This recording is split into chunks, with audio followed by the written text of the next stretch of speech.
So welcome everyone. We're going to be talking today about the probate edition of our document automation bootcamp series, which is a three-part series we just started last week. Last week was estate planning. This week we're doing probate, and next week we're doing family law. So I am Brittany Hernandez. I'm a lawyer licensed in California, and I'm the head of legal innovation at Gavel, where Gavel is the automation infrastructure for the modern scalable law practice. You all have been given practice accounts for Gavel so that you can participate in today's session. Let's all just make sure that we're on mute so that we can keep the recording nice and clean. So we're going to be diving into a very hands-on practical session where we're going to go over how you can utilize document automation in your legal practice, specifically for today's session around probate law. We're going to break this into 4 different sections. We're going to first talk about the old or the current process you might be using, and then the new process that is available to you now that we have access to these types of document automation tools. We're then going to talk about how you can use automated forms to prepare your standard and also custom templates, how to automate your custom templates, so things that are not necessarily provided by the judiciary or something that you have to use, but things that you use in your practice that you want to be able to use in a more streamlined way. And then if you don't have time to build out your own automations, how you can work with an expert.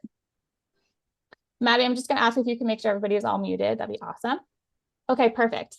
So for this first section around old versus the new process, the old process looks a little bit like this. And no fault to anyone if you're doing this process right now. This was me back 5 years ago before I ever heard about legal technology. And I was going through a very manual process where a lot of time was wasted on repeated manual data entry. And I didn't have time to waste because I was a solo. So I was looking for a solution that would allow me to take information or data that's entered or things that repeat often and reuse them in different ways without having to retype everything manually.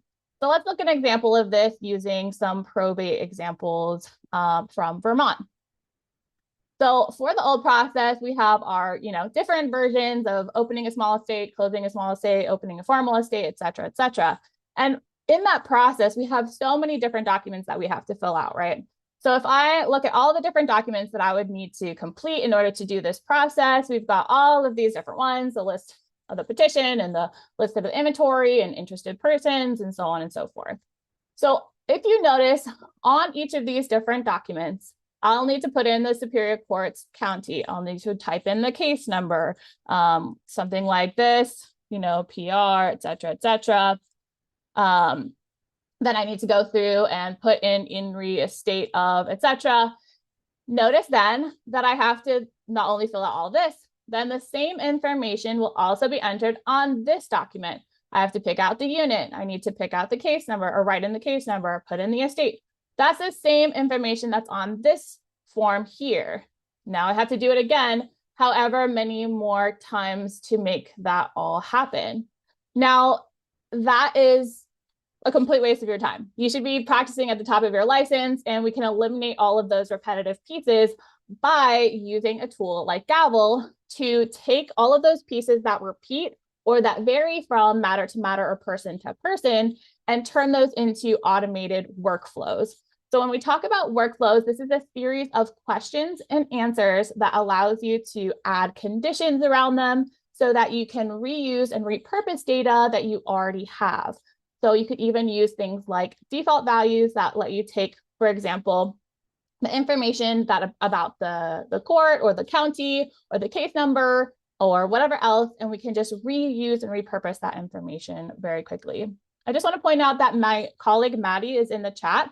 So if you can just ask any questions that you have in the chat as we go along, and she'll pick them up, and then I can also address them as we go along as I see them as well. So that is the old process where we are kind of stuck typing in information over and over and over again across many different documents for many different people as we have so many matters on our plate. And this could also lead to errors as we're manually typing them. So what we can do instead in this new process is have a unified and streamlined system that optimizes the experience both for ourselves and for our clients. So something that came up in an earlier webinar today is, I have this process in my head where ideally I would be able to assign a workflow or a questionnaire to someone to collect their information. They would receive an email, they can log into their client portal, they fill out their information. I get that information, I can prepare my documents using that information, and everything is rosy. But not every client that we work with is going to be tech savvy or have access to a computer or whatever the case may be.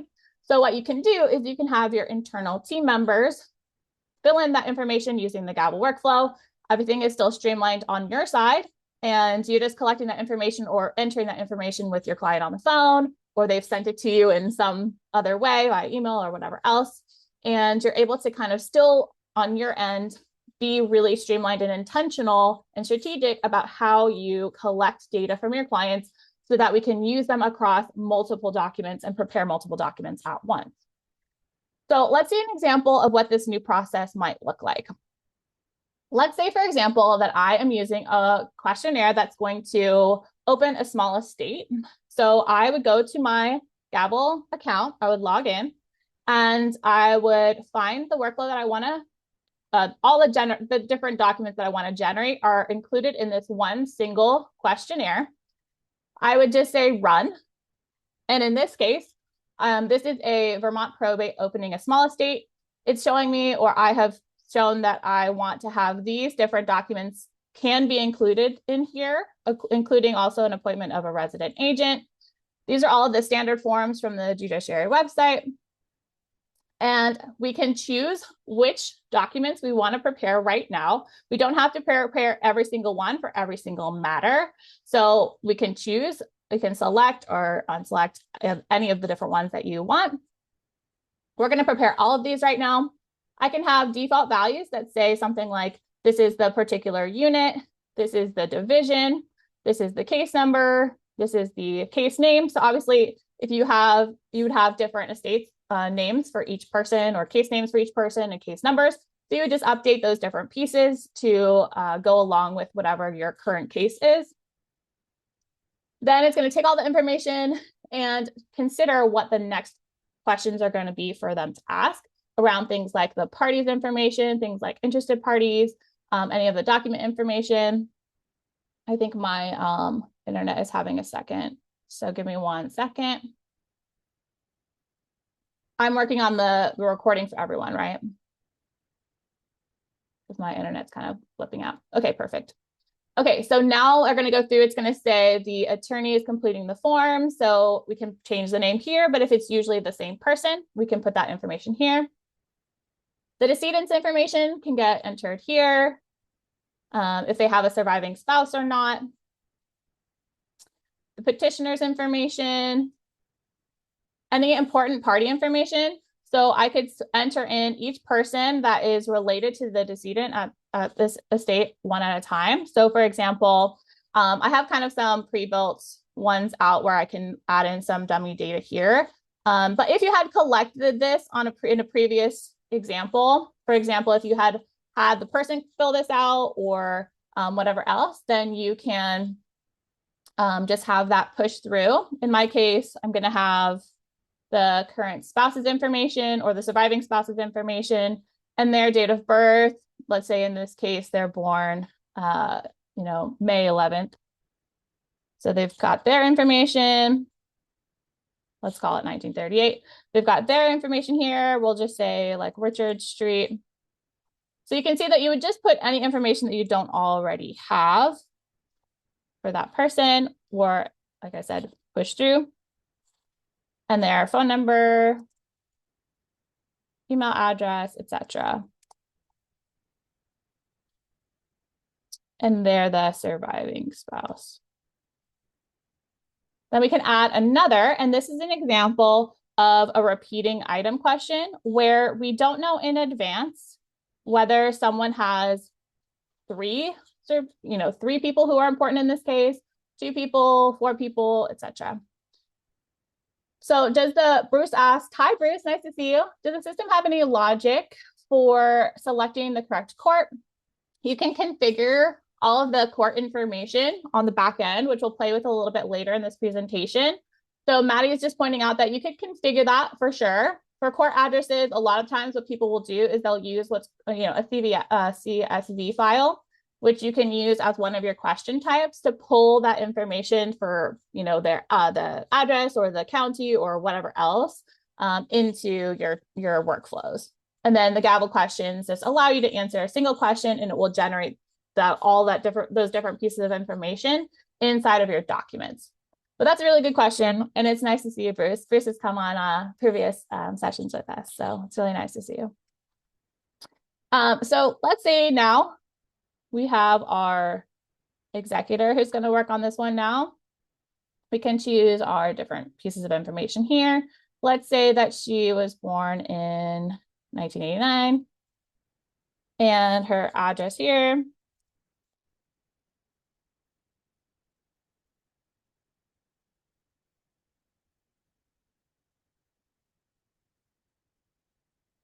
whatever the case may be. Like I said, you could pull this information from somewhere. You can type it in manually as needed. And in this case, she's the granddaughter. Now, what's interesting about this, for this important party information, is that we're now going to be able to use their information in subsequent questions without having to retype their name, address, or anything else.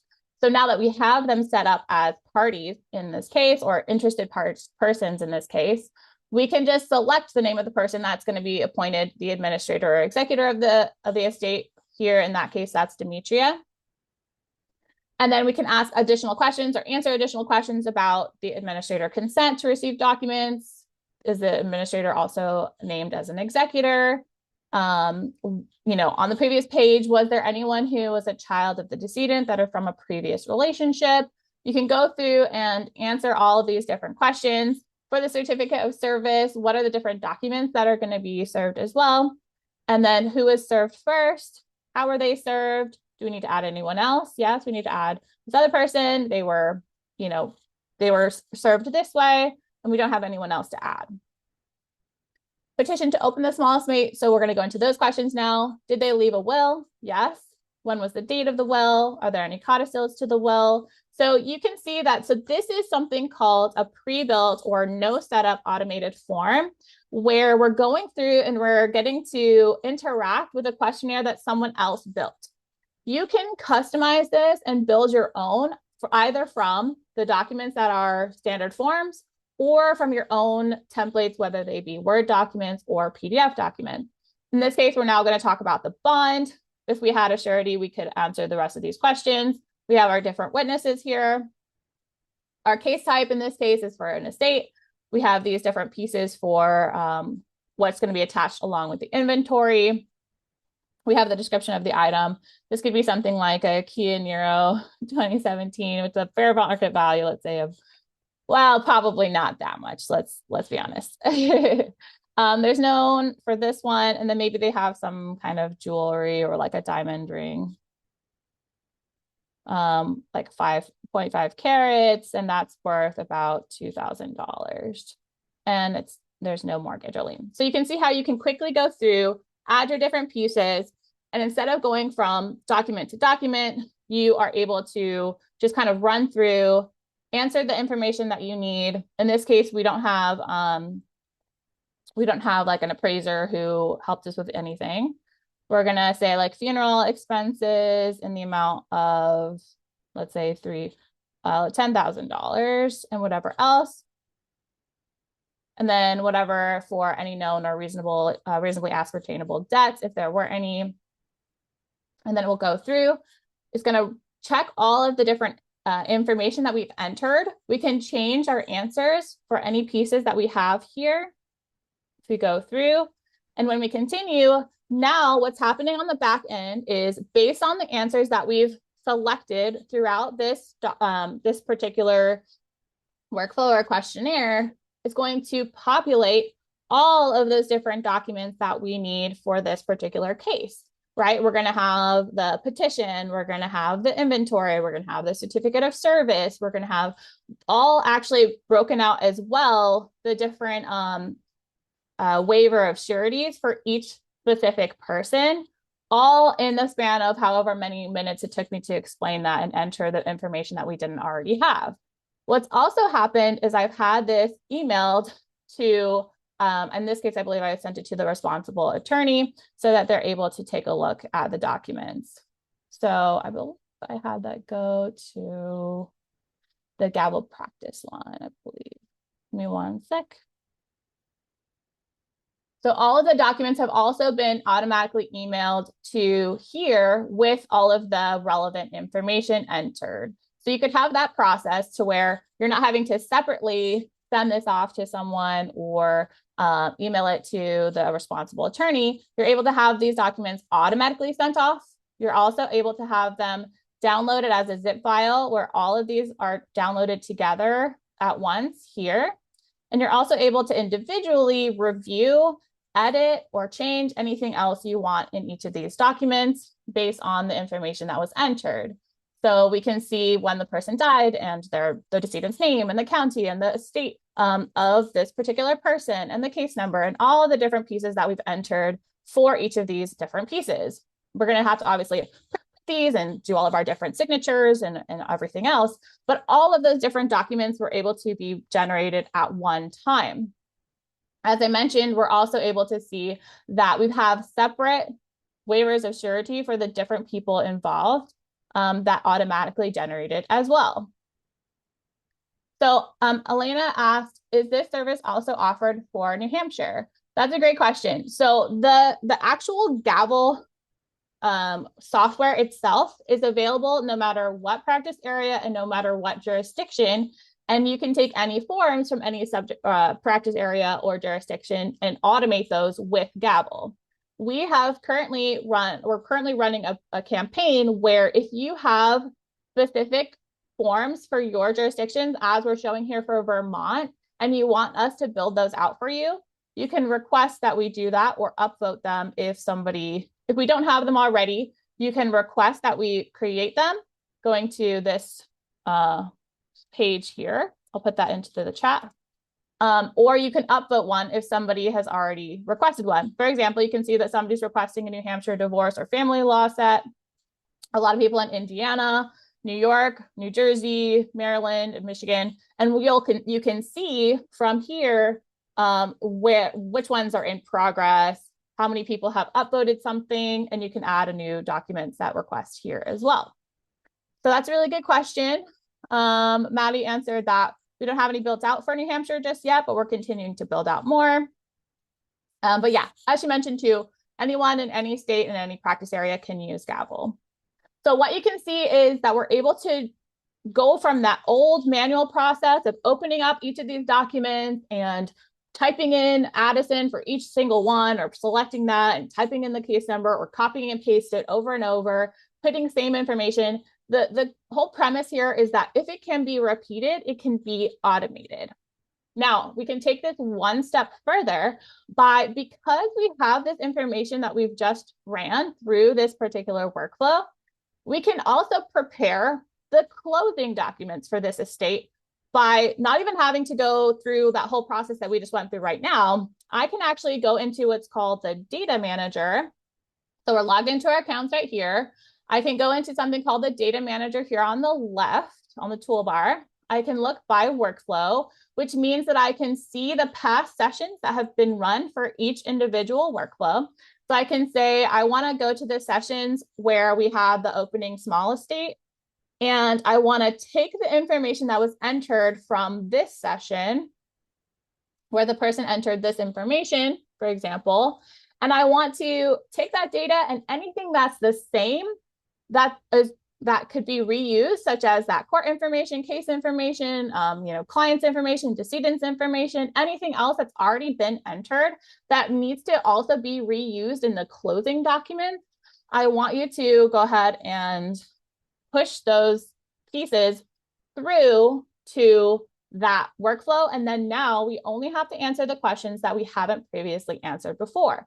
So it's going to take us to the beginning because we have a forms question that we need to answer first. Then you can see Richard and Demetria and the court and the party information have already pushed through and been answered. So we don't have to retype all those different repeating items.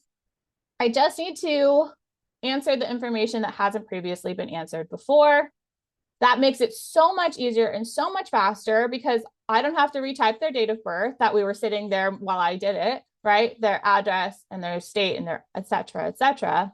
All I have to do is answer any questions that we haven't already answered before, continue, and now all of the closing documents are going to be populated with this person's information where I can download this all at the same time. I have this automatically emailed to myself, like I showed you before in this one, where now I can see that the closing documents have been emailed to me automatically with the client's specific information.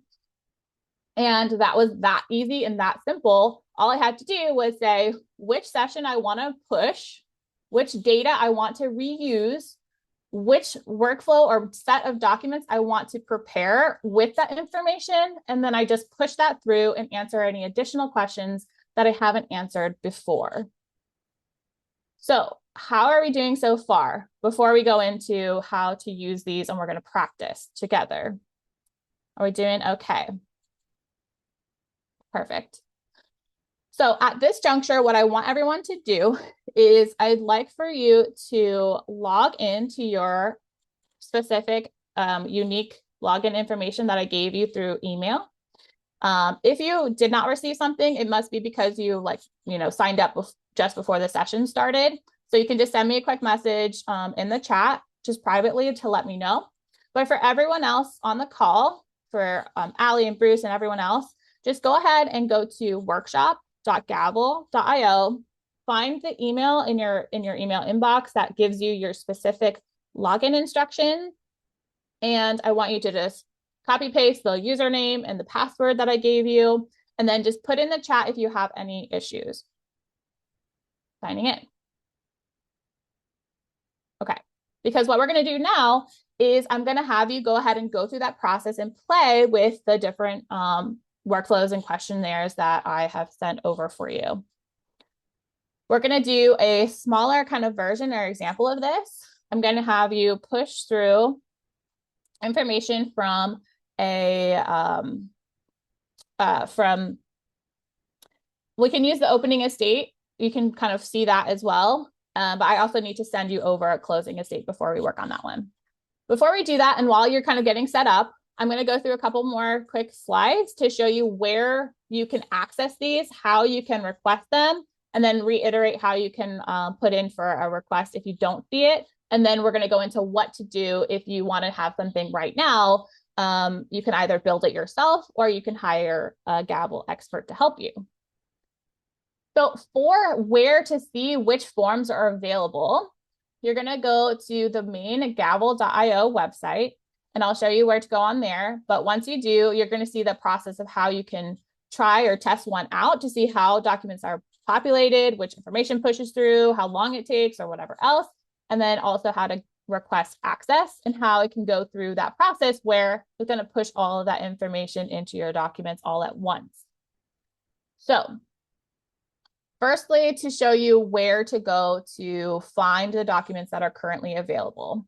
If you go to the main gavel.io website here, and I'll just put this in the chat for everyone here. If you go here, under the part that says product, we're going to go down to the part that says no setup automated forms. No setup automated forms here. And we're going to see that we can see all of the ones that are available for different practice areas. So not all of them are probate. Some of them are estate planning. Some of them are probate. Some of them are family law. Some of them are corporate law. Some of them are in California. Some of them in Vermont. Some of them in Colorado. But you can filter by jurisdiction and by practice area using these two filters here. So if you go up to the top, for example, if you go under select a legal area and you choose probate, for example, then we can see that we have Colorado probate, where it has an informal probate case with these different forms included. For California, we have a petition to initiate probate. And then for Vermont, we have things like formal accounting, formal asking to sell, convey, mortgage, or lease personal or real property. this has a lot of miscellaneous forms. I can show you, for example, what forms are included here. Things like a motion to continue, certificate of service, general motion, and all of these other ones as well, where you can select which ones you want to prepare at that particular time. Closing for a small estate, formal closing, formal opening, opening for a small estate, formal making claim against estate, and then a Wisconsin probate application. Okay, so Michael, you're not seeing the link to get the workshop login to use the materials. Okay, let me just send you that information really quick privately. And if anyone else is having issue, just let me know. I will send that to you very quickly. I have all of your kind of different login information in a master spreadsheet and list, so I can kind of quickly give you what you need. So Michael, you're going to be number 56, okay? Let me send that to you.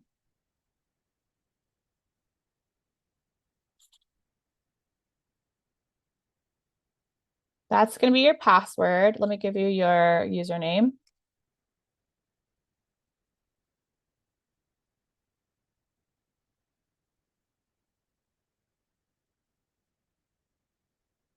And because this is more of a workshop style, I want to make sure everyone's following along as we go through. So Michael, go ahead and try that and then let me know how that works for you. Was everyone else able to log in as well? Cool. Great. So what we're going to do now is go back to that kind of section until I hear back from Michael or anyone else about login stuff, and go through this next piece where I'm just going to reiterate here. Let me find my slides again.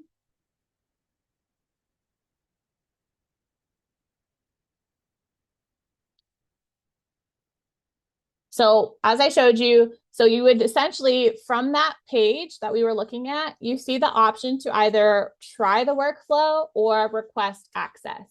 If you say try the workflow, then you're going to be able to automatically open this up and start trying and using it and testing it right away. Now, if you want to request access to this workflow, which means that when you have a Gavel account, it gets added on to your account where you have all of the different templates and you have all the different questions, and you're able to go in and assign or customize or use that data manager feature that I just showed you, then that's going to be the real value add there. Just trying the workflow is just testing it out and seeing what populates, making sure that that's what you want to use, making sure it populates all the documents that you want. But you really want to request access, but you're able to get that onto your account. So let me just make sure that Michael's good to go. The link didn't work. So when you say the link, do you mean where are you logging in from? You want to log in from workshop.gavel.io. So when you have Gavel accounts, you have different subdomains. So you wouldn't log in from gavel.io. You would log in from, in our case today, workshop.gavel.io, and then you would have your specific username and password. So while he's getting set up, I just wanted to say that once you log in to your account, you should see a view that looks something like this here at the bottom, where you're going to have a couple of workflows that are shared with you. And this is because I have gone through and I've said I want to take something that I built as someone else who's on the same subdomain as you, and I want to send you a copy of everything that's in there. And so what I want you to do is, for the ones that you see, I want you to say add to workflows, which is this button here. And then from here, we're able to go through and practice. But first, I'm just going to reiterate, we're going to use a Vermont example today. But as was mentioned in the chat, if you have a document set that you want to have automated, that's a standard form that everyone kind of has to use in your jurisdiction, then we want you to go ahead and go to that section that I showed you and put in the chat, go to that link and request it. Or if you see it on there, just upvote that. Okay, okay, Michael's in. Perfect, good timing. So now that everybody's in and you have taken the second to add 2 workflows. You should see at least 3. Some of you will have maybe more than 3. The ones that we're going to be using today are a client intake questionnaire that has default values. So it will be coded as something like 001A, intake questionnaire example with default values. And then the one that says engagement agreement, and then one that says opening a small estate. So if everyone can see that, I'm going to have us follow along here. And essentially what you're going to do is from here, now that your workflows have been added to your account, we're just going to go through that process of playing with those different pieces of information. Firstly, though, we're going to do the one that I just showed you, opening a small estate example with default values. So you should see something like this. Can everyone just confirm that they've received this opening small estate example with default values? Or just put in the chat if you don't see that. Perfect. So what I want you to do is whenever you want to prepare this document, oh, you have closing, not opening. Okay, interesting. Nicole, does everyone have closing and not opening? Closing, not opening. Okay, so I sent the other one. Okay, so what I'm going to do really quick is actually show you how I can send this to everyone, even though I messed up in the beginning. So, so I'm going to send you this one here. It's called, if I want to send, so I created something and I want to send it to someone else who's on my same account, meaning like there's different user role types. There's builders, there's admins, there's organization users and users. And the difference is just that there are people who can build out questionnaires and there are people who can't, who have other abilities, but not the ability to create something. So because I created something and I want to send it to you so that you can play with it too, I'm going to use a feature here called send copy to builders. So I'm going to click on this, and this is going to let me see everybody's account that's on this subdomain. I can see everybody. I've created about 100 or so accounts for everyone to play with. So I'm just going to select all of the people that I want to send this workflow to. In our case, there were like 30 something people that signed up, but I'm just going to send it to everyone up to like 70 because there's some people who have like they're in the earlier section of this and some people who are in the later one. So I'm just going to quickly add everyone who I want to send this to. And then when I'm ready, I'm going to send it to everyone.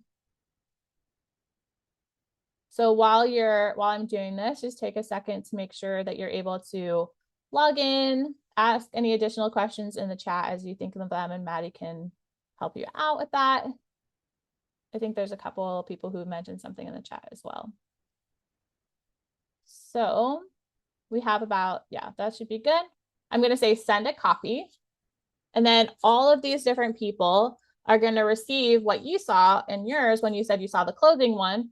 And you're going to be able to interact now with this workflow after you add it to your account. So with that, it's going to attach all of those different documents. It's going to have all of the different questions that we've built out. It's going to have all the default values that I've added to these, any changes that I make in mine won't be reflected in yours. What would happen is you could send it back after making any changes, and I can accept or reject those changes. So while that's loading, let me just make sure everybody's good.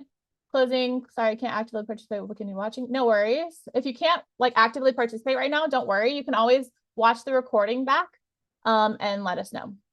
So now Sarah's got it, and everyone else should just take a second to receive the one that says opening now. So it will be easier to go through the opening one first together and then push that into the closing as an exercise as we go through. It says, this workflow has documents that will overwrite your documents. Do you want to overwrite the existing documents or create a new version with the documents? Yeah, you can go ahead and overwrite. No worries. Thanks, Allie. Good question. So let's go ahead now and go through our example. So go to the one that says 003B Vermont Probate Opening Small Estate Example with Default Values. Now, notice what you can do. You don't want to delete this, but know that that's how you would. You have the send copy to builders function that I just showed you. If I said assign workflow, this button here, I can see all of the different people who are in my account, and I can send it to someone. So for example, if I wanted to send this to like a practice account or whatever else, then I could do that.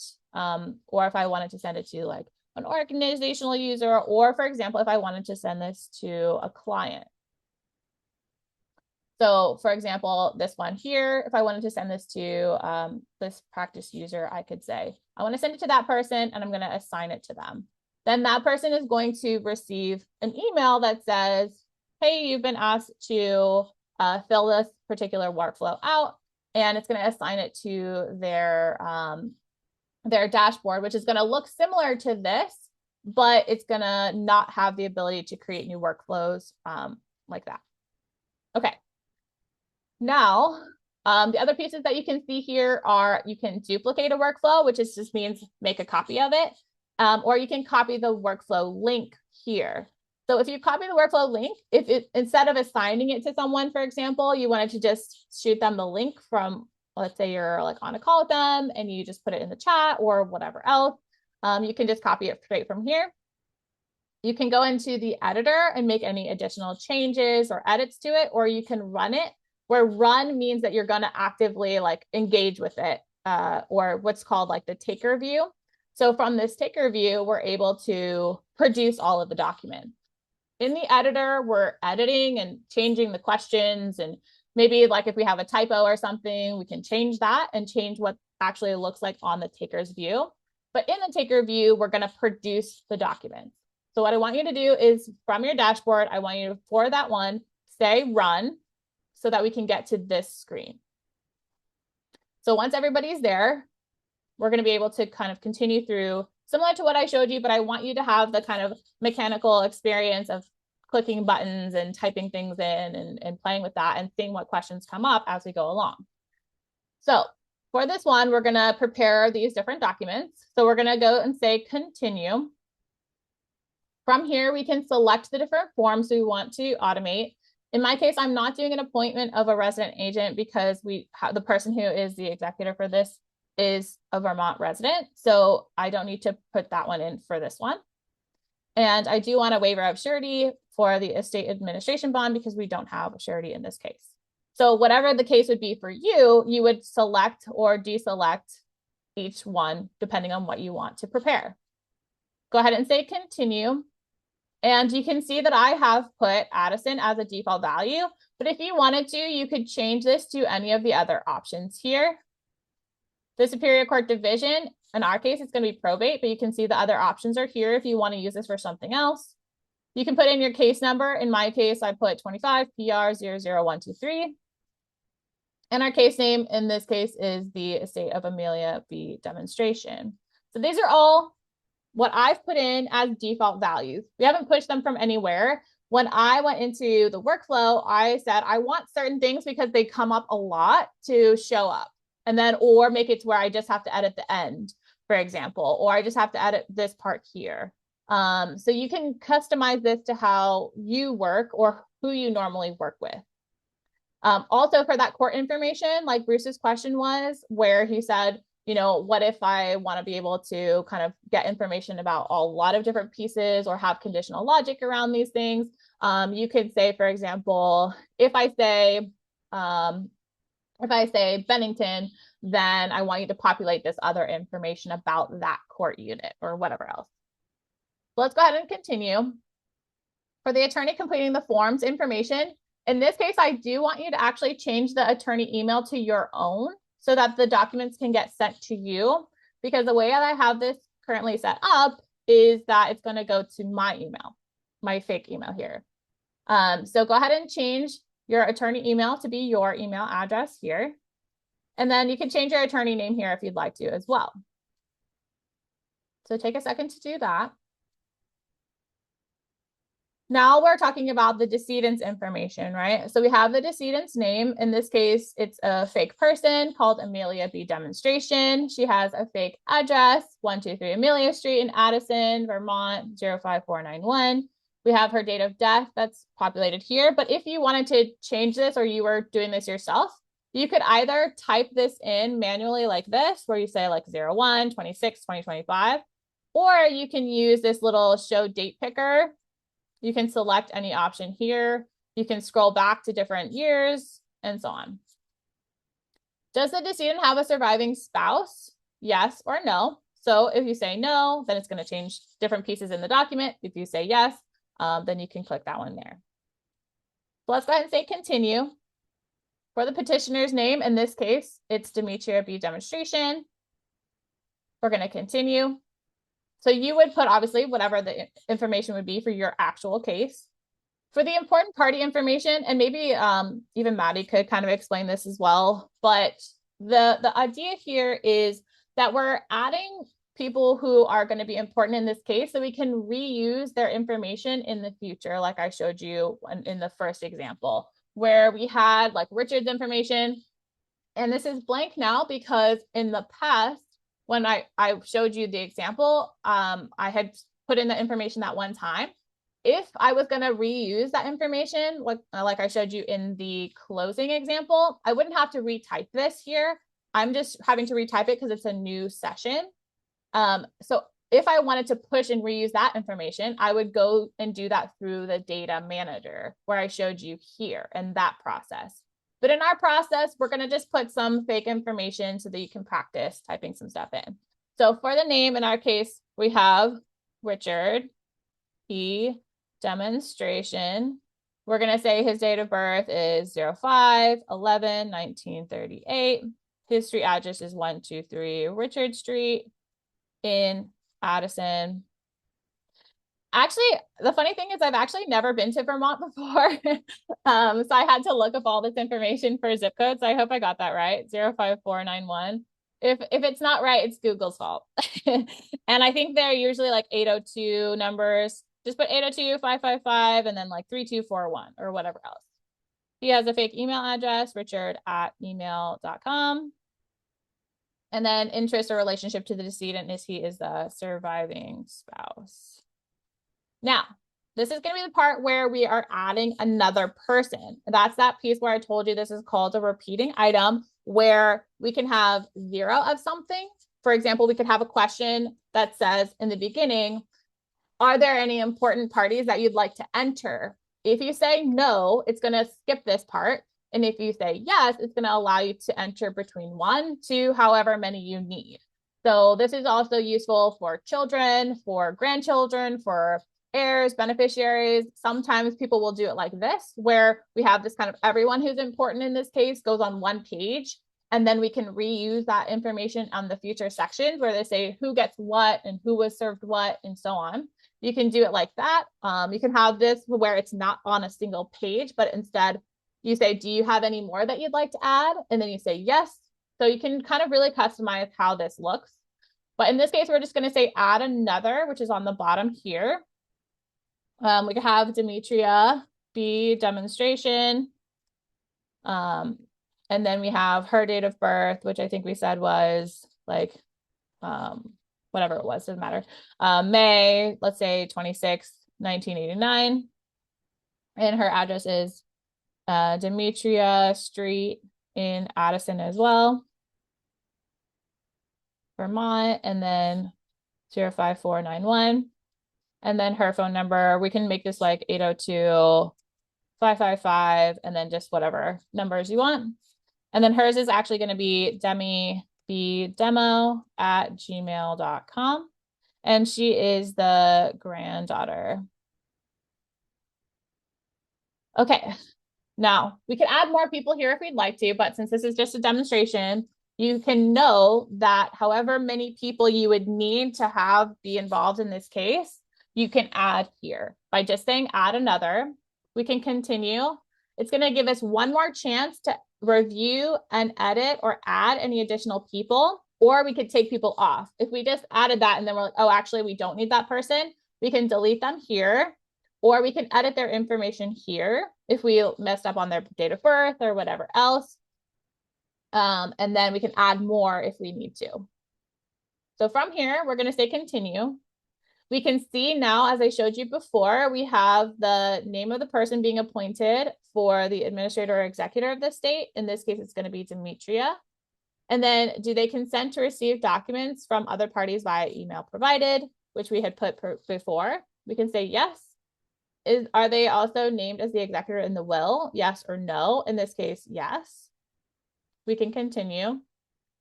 For the list of interested persons, we have on the previous page, we said all of the different important persons for this estate. Were any of them a child of the decedent that are from a previous relationship? Yes or no? And what's happening on the back end of this workflow in the documents is it's checking or unchecking all of those different pieces that we would normally have to manually check in those different documents. So for example, if I go through in this one, how they were served and so on and so forth, these are all being taken care of through this process. Okay, now we're going to continue here. And for the certificate of service, we can enter up to the 6 different documents that these people are being served with. And if you had more, you would just attach a supplemental page to be included after you generate the documents. In this case, we're attaching these different documents, any additional ones you want to add. The person who was served, this is coming and pulling from that interested persons list. So we can say Richard in this case, and they were served by first class mail, or they're going to be. And then do we need to add anyone else? We can say yes, and then add any other additional people that would need to be added here. Let's go ahead and continue. Did the decedent leave a last will and testament? Yes. If they said no, we wouldn't see this question because it's only relevant if they did. So what's the date of their last will and testament? I said it was March 27th, 2020. And if there were any codicils to the will, we would say yes here. Let's go ahead and continue. For the amount of the bond, I just said $30,000, but obviously you would change this to whatever the amount would be in your case. Is this with or without a surety? If it was with a surety, we would ask more information about that. If it's without a surety, you can actually skip all these different questions. And you can note that if it doesn't have a little red star, that means it's not required. We can also put in our witnesses' names here at the bottom and continue. For our case type, we could change this if we were preparing something different. For this inventory, we have all the different documents that'll be attached along with this. So motor vehicle title, motor vehicle registration, because we have in our case a vehicle that's involved. If we had real property or a mobile home bill of sale, we would check those different options as well. Let's go ahead and continue. For our inventory items, so this would be all real and personal estate. We could have the fair market value as well. And if an appraiser was used, we're going to need to enter the information on the next page for which appraisers were used. So for the description of this item, we can use a Kia Niro 2017. I think we said the fair market value was around $16,000, and we don't have a mortgage or a lien for this item. Now, again, we have a repeating item where we can say add another. Add another. For this one, I'm going to say a diamond ring, 0.5 carats. And then that's value, the fair market value of that would be around $2,000. And there's no mortgage or lien for this item. And then you would go through and add any additional vehicles or any additional property or whatever else that would be relevant in this particular case by just saying add another.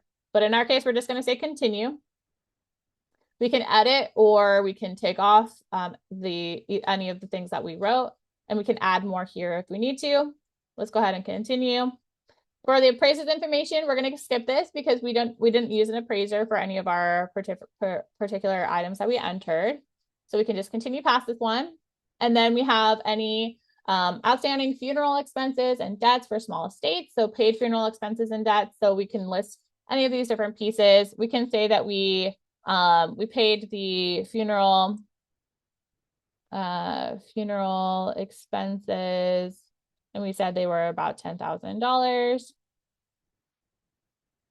And if we needed to add anything, we could add another here. And we can continue. We can review, go through and say any known or reasonably ascertainable debts. Maybe she has like 1 or 2 debts that are left over, but you would just add them here. But if she doesn't have any, you can leave it blank and then continue. And now that we've entered all of these different pieces of information, We can review and make sure that everything looks good before we generate all of those different documents. We can edit any answers if we want to by clicking on this little pencil. We can add any additional repeating items that we need to as we go along. And then we're going to say continue. And now it's generating all of these different documents based on all of the different inputs that we've created. We're able to kind of consider that we need to populate multiple different documents for that waiver of the surety for the bond. And we can go through and see that those have been customized for the particular people that were listed in the important persons section as relevant. So it just takes a second for it to load because we have a lot of documents that are populating. So just give it a moment. And then once we're able to go through and look at all those different documents, you'll see where it has populated and how it has populated and whether you'd want to add anything because it's still a fillable PDF that you're able to go through and make any changes to. So while that's loading for everyone, as everyone's trying to generate this at the same time, are there any additional questions right now before we look at our documents?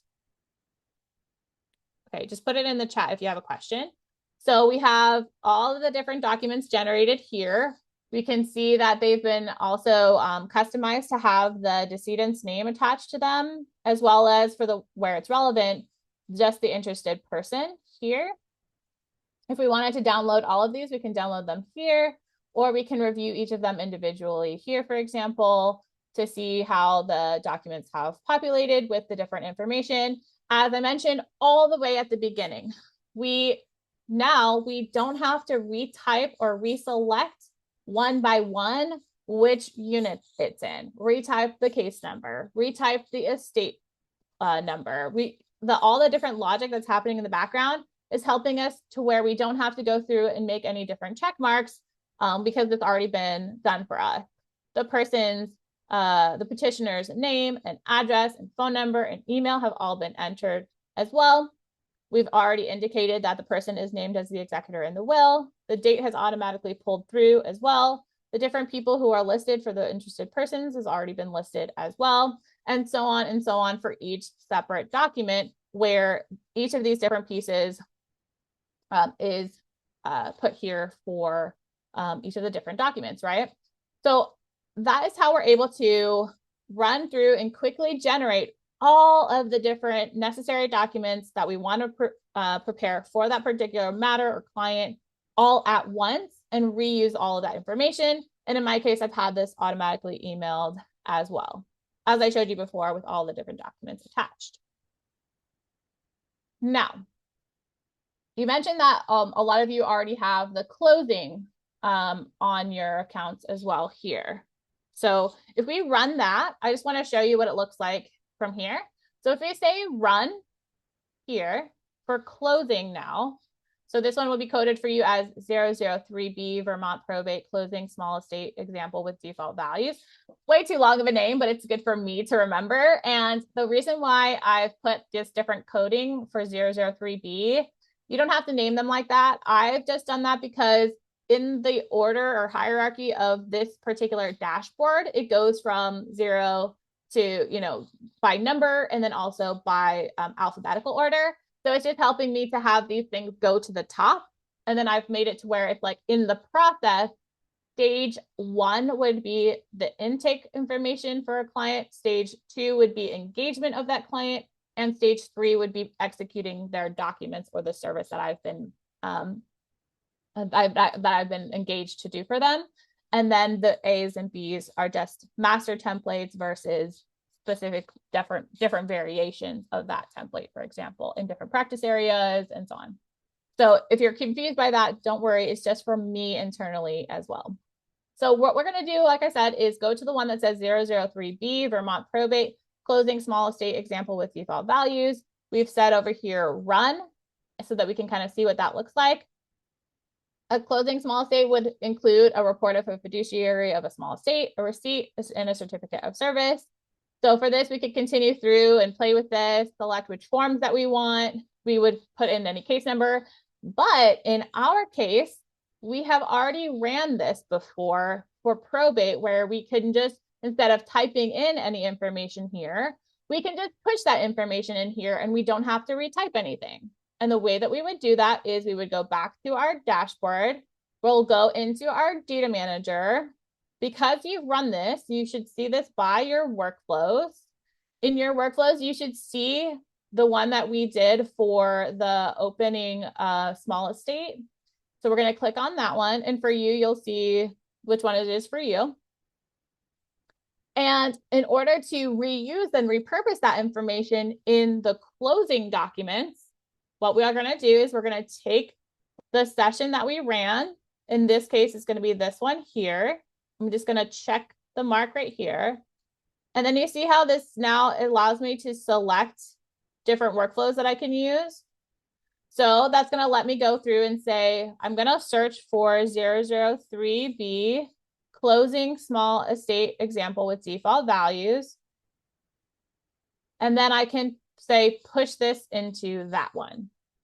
So take all the information that would be similar or the same for each of the different questions that have been asked, because I've previously entered this information. And I want you to take that and put it over here in all these documents as well.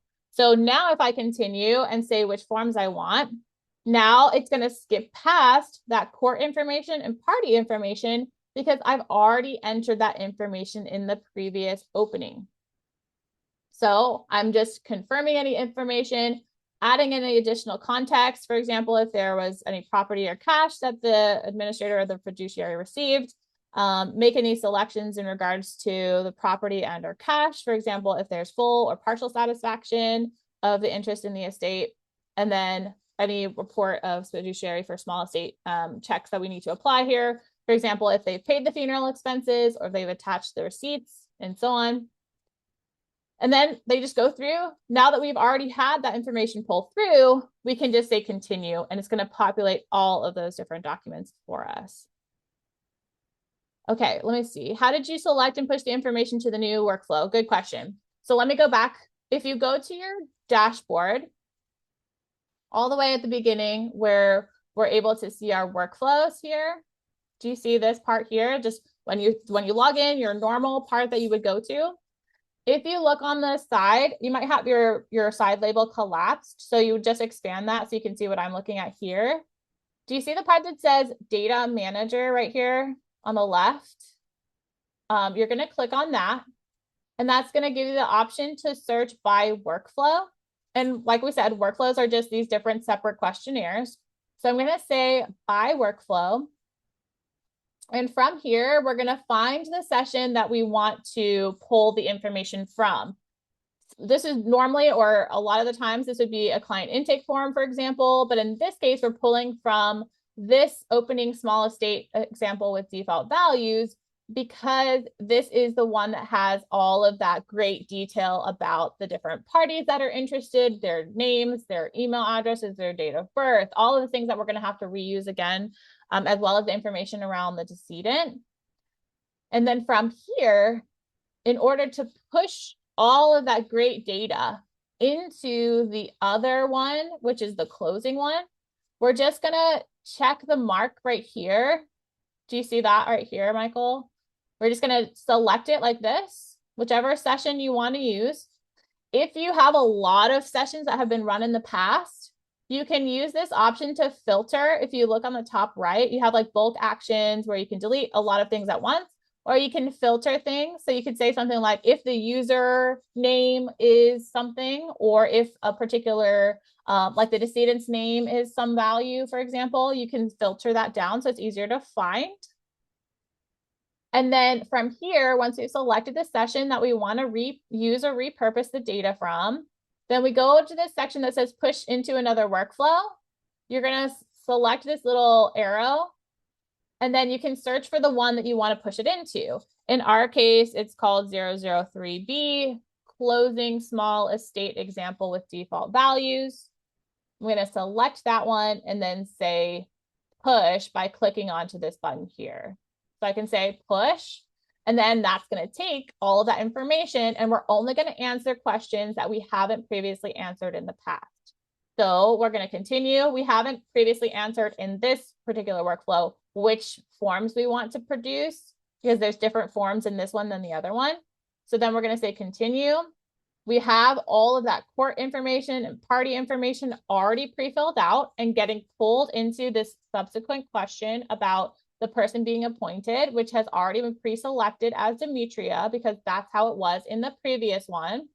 And then we just add any additional context about property or cash that the administrator received, whether there's any property or cash that has been partially or fully satisfied. And then you continue and answer any additional questions. And then we just populate our documents by saying continue. Does that make a little bit more sense? Okay. Good.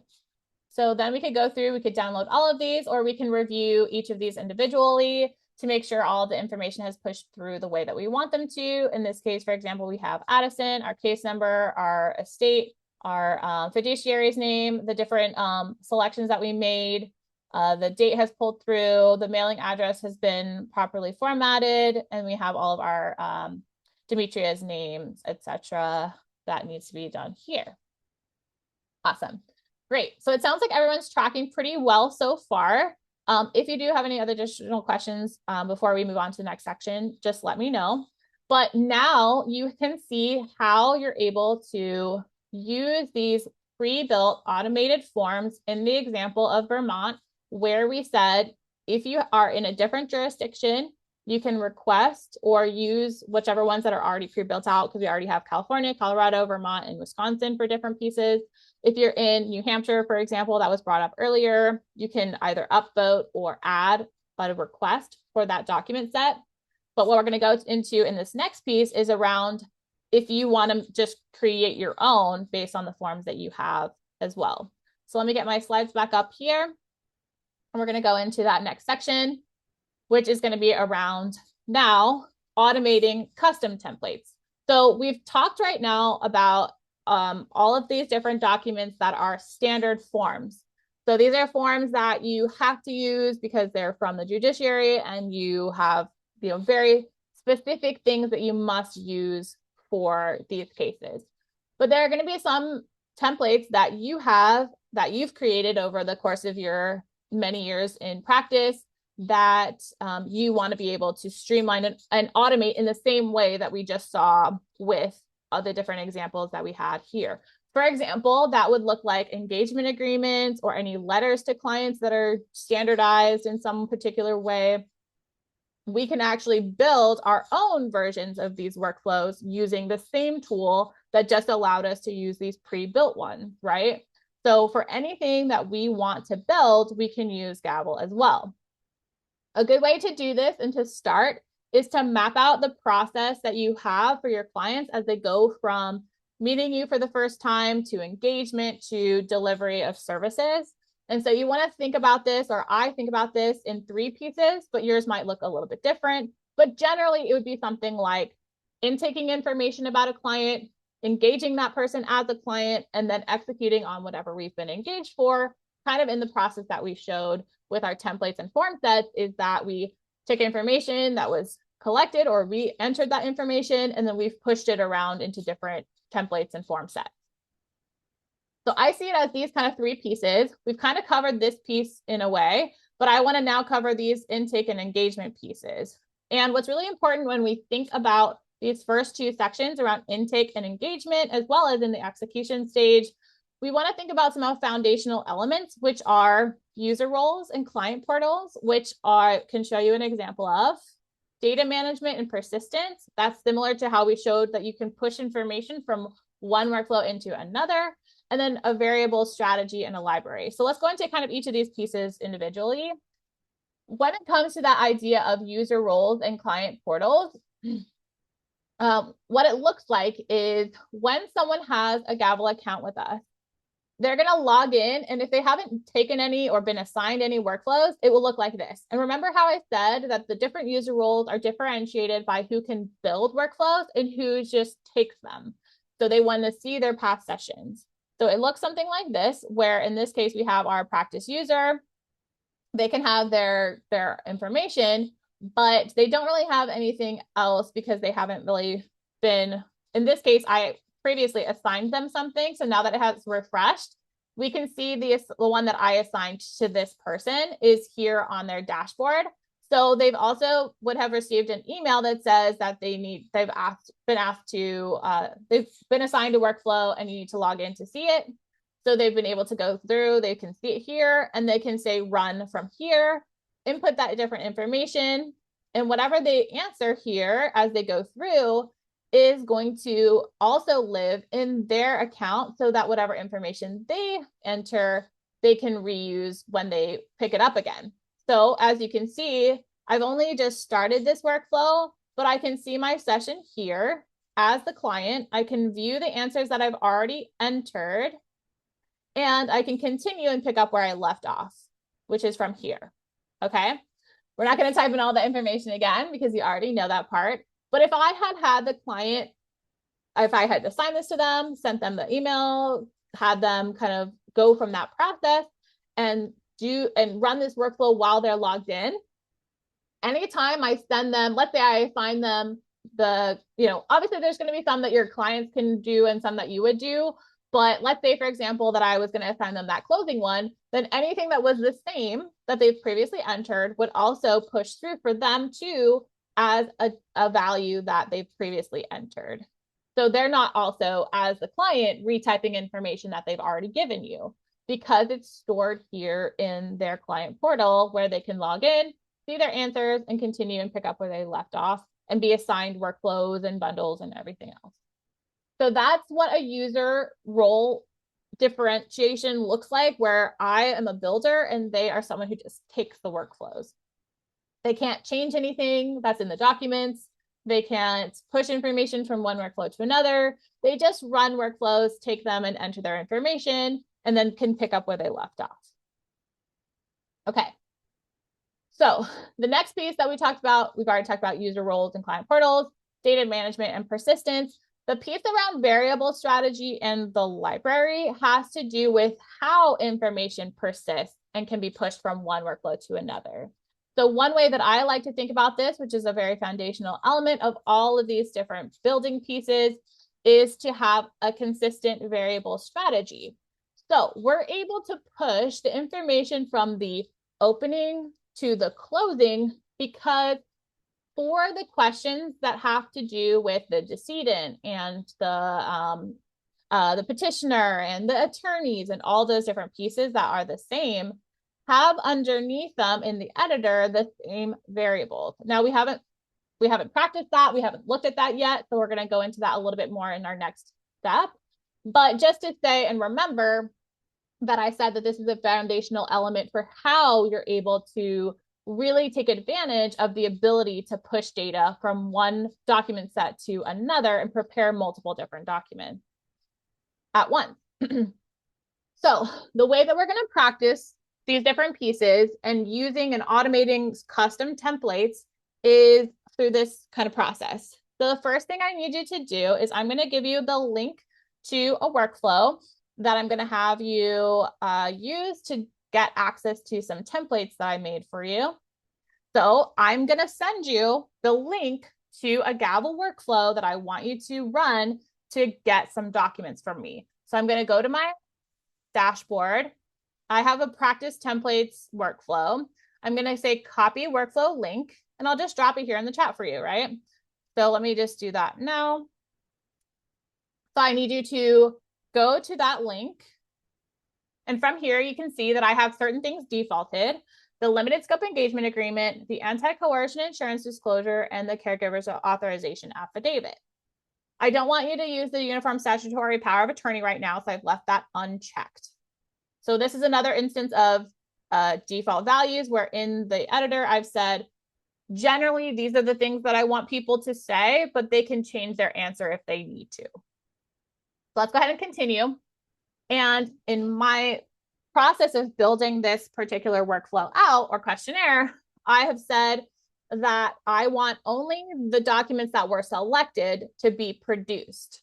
That's also happening in the background of the ones that we've used for the closing and the opening, where we selected certain documents that we want to work on right now. So on the at the end, we don't see a bunch of things that we didn't fill out. They're going to be just empty. So those have been hidden using conditions around the documents themselves for what to populate at the end. So here, I want you to download the practice templates that I have here for you. Just click download for each of these different ones. This template here and is a PDF, and this template here is another docx. So you should have the anti-coercion insurance disclosure, the caregiver authorization affidavit, and the limited scope engagement agreement. Now, how is everybody doing right now? I know we've already been talking for about an hour and 11 minutes. So I just want to check in. Does anyone need a second to kind of get a drink of water or whatever else? Cool. Thanks, Sarah. Good to see you here, by the way. I hope you got my template link in Slack. So Sarah was with us last week. I'm going to be giving, oh, perfect. I'm going to be giving y'all access to the variable template that I'll show you. And I don't want to show you right now because I don't want to scare you. It looks crazy, but you'll understand why it's there and why it looks like that once we've gone through a couple of other pieces. So coming soon. Okay. Now that everyone's had a moment to download their templates, let's actually play with how we can automate our templates if we don't have a pre-built set of documents built out for our jurisdiction or for our practice area, for example, or we have our own specific ones that we want to use. So from here, what we're going to do is log into our accounts, our Gavel accounts, our practice ones. We're going to go up to this part as a builder, as someone who's been assigned the role of a builder. I can say new workflow here at the top right. And I can see that I can either start with questions, start with documents, or choose a pre-built workflow. If I select choose a pre-built workflow, that's going to take me to that page where I can either try a workflow like we've been trying and playing with right now, or I can request access by putting my email. It's going to populate the workflow name, and then I give it my Gavel subdomain name, where for us, it's going to be workshop.gavel.io. But when you start your own Gavel accounts, yours will be different from this. Yours will say something like, whatever your law firm's name is, .gavel.io. So right here for this Gavel subdomain, you would put your law firm's name, .gavel.io, or whatever you chose when you created your account. That's going to send a message off to our customer success team to let them know that you want those specific ones. So that's what that means when you say choose a pre-built workflow. If you say start with questions, it's not going to have you drop your documents in. It's going to make you start from scratch, which is fine. But right now, we want to play with a tool called Blueprint, which is the generative AI feature in Gavel, where it says start with documents, that lets you take any templates that you have that are either Word or PDF that have, let's say in PDF that you have fillable fields, and in the Word document, you have these different places and blanks or different sections where you say, I want the client name to go here or the company name or whatever else. You can just take those and drop them into this system, and it's going to look for those places that repeat that might lend themselves well to automation, like what we saw in the other examples of the court unit's name and the different pieces like case number and so on. So let's say start with documents. And from here, we're going to take the documents that are the anti-coercion insurance disclosure document and the caregiver authorization document. I want you to take both of those and drop them here. So just take them wherever you saved them and drop them into here, because you can have more than one document that you're automating at a time. In the other example, you saw that we automated like 10 documents at once or whatever else. So we're going to work on these ones and just play with this. So now that we have our different templates that we've dropped into here, we're going to say next here at the top right, and we're going to give it a name. In this case, you can, for now, just say like our date and we're going to do like a demo for this, but in the real world, you would say whatever it is, right? We're just practicing, but maybe you would say something like anti-coercion, insurance disclosure. And it doesn't really matter like what these documents are or that they actually go together. I'm just wanting you to have the tactile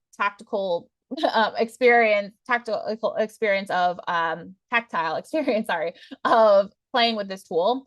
So we've dropped our documents into here. We've said next, we've given it a name, And now what the system is doing is it's looking for those places, like I mentioned, in our documents where things might repeat or vary from person to person or matter to matter. So for example, while that's kind of working in the background and putting on its lawyer hat, it's looking through the document and looking for these sections like lender name, borrower name, license number, loan number, statute or code, etc. Looking for all those different places. And in this one, it's looking for like name of the minor, the minor's birth date, and whatever else is in this document. So we can follow along with this little helpful prompt. It's saying you're going to review the suggestion. So for each value that it's found in this document that you might want to change, it's just going to suggest a question to you, which we've played with questions before, right? We've answered questions, but now we're creating them. So we can toggle on this section here that says edit question details. And we can say that it's going to suggest, the question. It's going to suggest what I mentioned previously called a variable, which we'll play with and understand a little bit better in a second. And we can change what kind of question it is. So if it's a text question or a date question or an email or whatever else, we can add that. Then it's going to have us look through each of these different little cards, and we can change that information there or accept or reject the suggestion. And then we can kind of see that it's going to do that for each of the different documents. And once we're done, we can say draft workflow, and that's going to turn this process into the workflow or questionnaire that we would actually run every time we want to prepare those documents. You only need to do this setup process one time in the beginning, make sure it's perfect in the way that you want it to be. And then from there, you would do the process that we used for the other workflows, where we would just say, log into your account, say run, and then you fill out the information. You don't have to drop your documents every time. So we're going to say, okay, and follow through this process. So if we say edit question details here, we can just toggle this piece on, and we can see what's the lender's name, and that is given the suggested variable name of lender name. We can accept that one, or we can change the variable type. And then we can see all of the different pieces here. We can see that borrower name, it's recognizing that borrower name appears twice. Sorry, I got logged out for a second.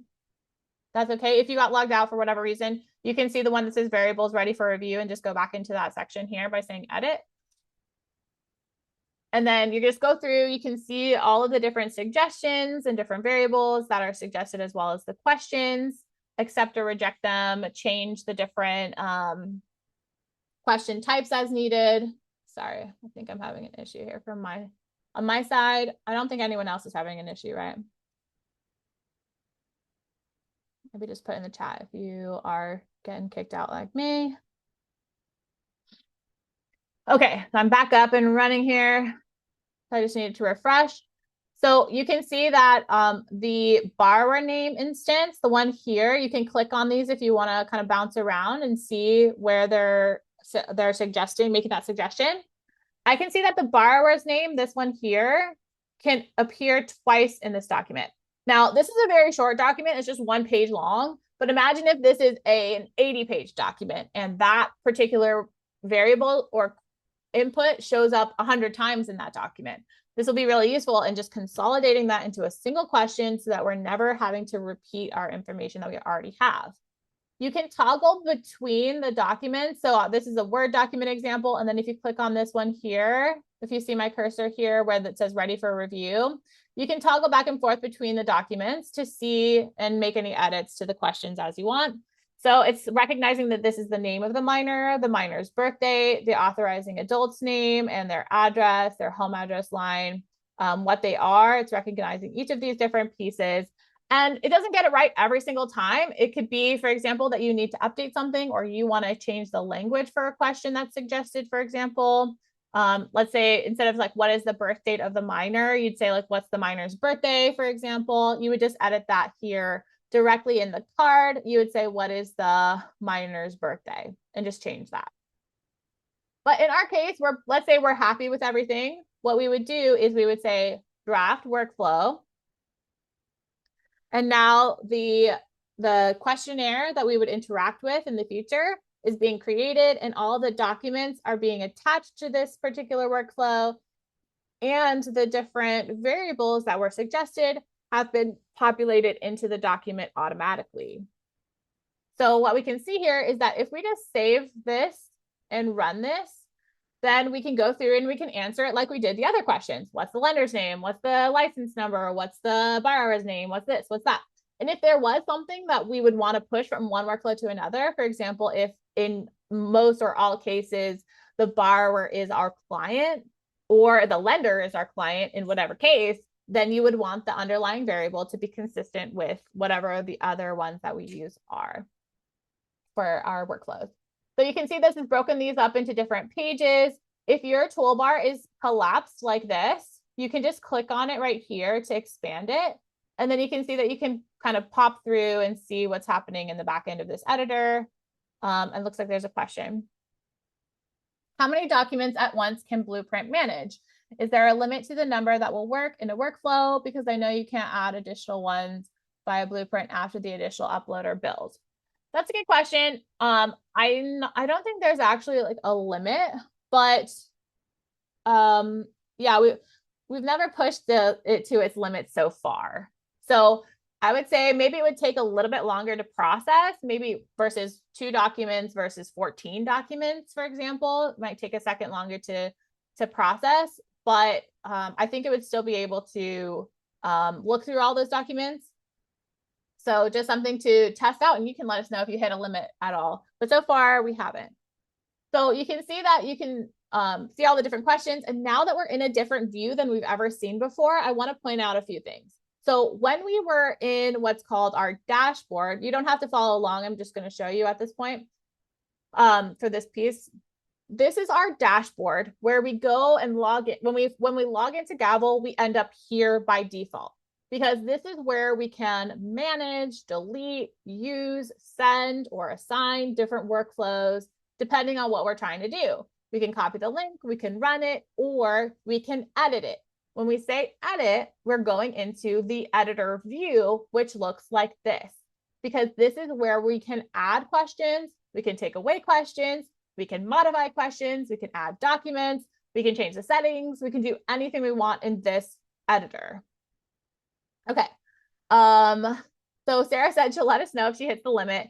And Maddie was just mentioning that sometimes it's slower to process and you just have to wait or refresh after a little while. Yeah. So if you're processing many, many documents at once, obviously it's going to take just a tiny bit longer. Okay. So now that we have seen this part, like I said, I just want to point out a few things. As I mentioned, the toolbar is a very useful tool. So you want to have that expanded by just clicking on it here. This allows you to filter between different questions. So if you were looking for the borrower name question, you can type in borrower, or by question type if you're looking for all of the ones that are text questions. So there's a lot that you can do just from this toolbar. You can expand and see what the questions are asked on each page. So that's going to be a really useful resource for you. Now you can see that we have 3 different sections here under the title. We have questions, document templates, and settings. For this questions part, we can modify questions by, let's say, if I wanted to change that piece from what's the minor's date of birth to what's their birthday or whatever else. Or you can notice this variable name and question type. The variable name is what we've mentioned a little bit in each kind of point along the way, but variable names are extremely important because they are the thing that allows you to push that information from one workflow into another so that you're not retyping any information you've already collected before. Notice that it has a particular structure, something like authorizing adult name, and if it had like capital here, we'd want that to be consistent across any time that we're using that information. So this could look like, for example, contact first name, contact last name, matter description, compensation amount, or whatever the case may be. And you can see many examples here. That underlying variable being the same in this workflow versus the opening and closing workflows or questionnaires. That's the piece that's going to tie everything together. I'm going to just double check the chat really quick. Okay, Cindy asked, let me just see, sorry. By Blueprint, do you mean the bundle of documents like the Vermont opening documents. You can't add that to a bundle if you leave a document out of the first time you run it. Okay, so sorry, yeah. So Blueprint is the name of the feature that we just used to create this workflow. So when we say Blueprint, we're talking about the feature that says start with document. So the process of the feature that creates the documents the way that we created it just now is called Gavel Blueprint. So if we're calling it Gavel Blueprint in the chat, we're referring just to that feature or process, not to kind of like the different documents or the Vermont documents or anything like that. But that's a really good point and clarification, Cindy. So thanks for bringing that up. But yeah, so let's see if there's any additional questions. So you got it. Yeah, for sure. It's just the tool that helps you to create a workflow faster. But now that we have that workflow, we can access that workflow that we created from our dashboard, and we can run it now without having to go through that process again. For example, I could see that I have the February 27th demo anti-coercion insurance disclosure here. I can delete that. I can send a copy. I can assign it. I can do whatever I want to it, including run it from the beginning, where I don't have to use Blueprint at all. It's just to help me get set up to this point. So I can also see that if I go under document templates, that the documents have been attached to this workflow, meaning that they've already been what's called tagged with the variables. So for example, if we look at our original template like this, we can see that this was just my template internally that we used. And in my case, 5 years ago, I would just duplicate this, go in and take this off and type in the lender's name, etc., and go through the document like that. But that's the old way, right? Now we know better. Now we have this process, and what's happened when we used that Gavel Blueprint feature to automate this process for us, it's gone through our document and taken the variable names that we created, or it created for us, and it's put those into the proper syntax that the computer needs to know to understand that the information that's entered in this question about the lender's information, we want to put that here. Does that make sense? So the computer has just done this for us so that we don't have to go through and put these different pieces of the puzzle into the document. It's recognized where those need to go, and it's populated those for us. That's what it looks like when you use a Word document. Now, we also had a PDF document, right? So if we go back to our editor and we go back to the document templates section, we can see that it's a slightly different process when we have PDF documents. For PDF documents, you're just going to say, if you want to see like where everything went or you want to change anything, you can go to this piece that says tag.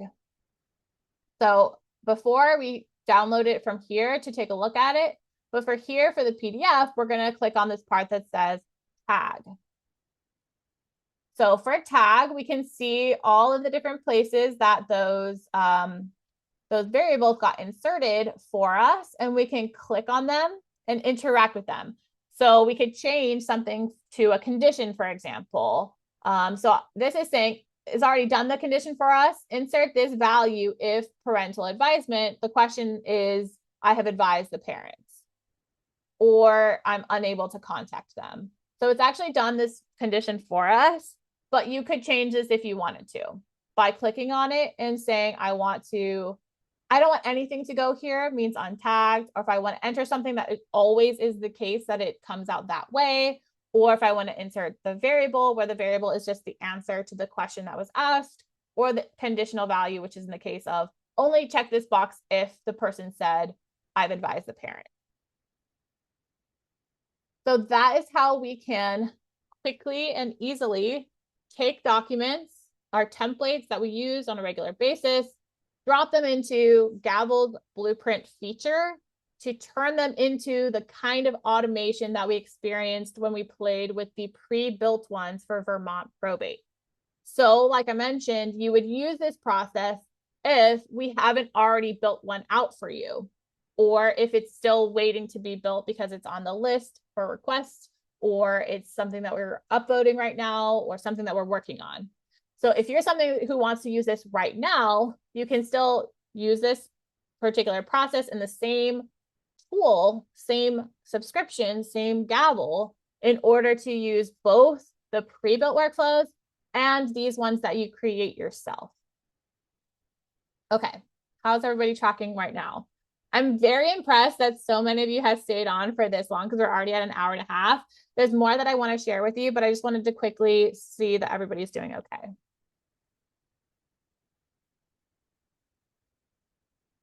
All right, awesome.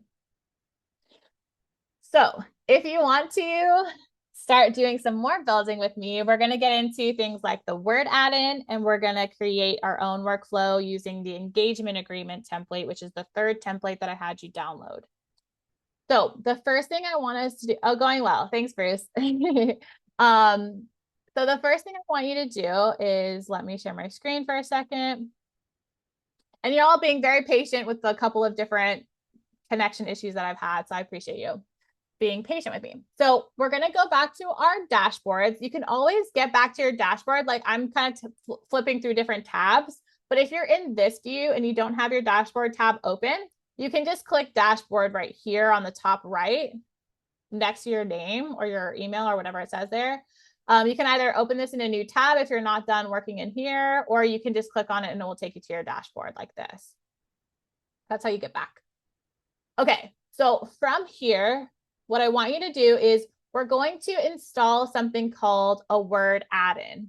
Now, a word add-in is just a way for you to connect the Word, like your system of Word, like Microsoft Word, to Gavel so that you can interact with your variables like we just saw with the blueprint feature where it populated your document with those different variables that you created for attaching to each question and the output that it would present.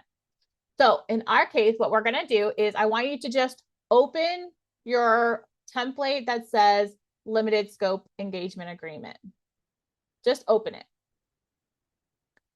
So from here, whether you're in the kind of online version or if you're in the desktop version, you should see an option to install an add-in. That looks like this, where it says add-ins. It's at the top where my cursor is right now, next to dictate. Add-ins.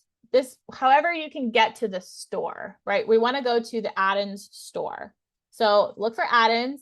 I'm going to click more add-ins. So you should find a place that looks like this, where you can see the add-ins store.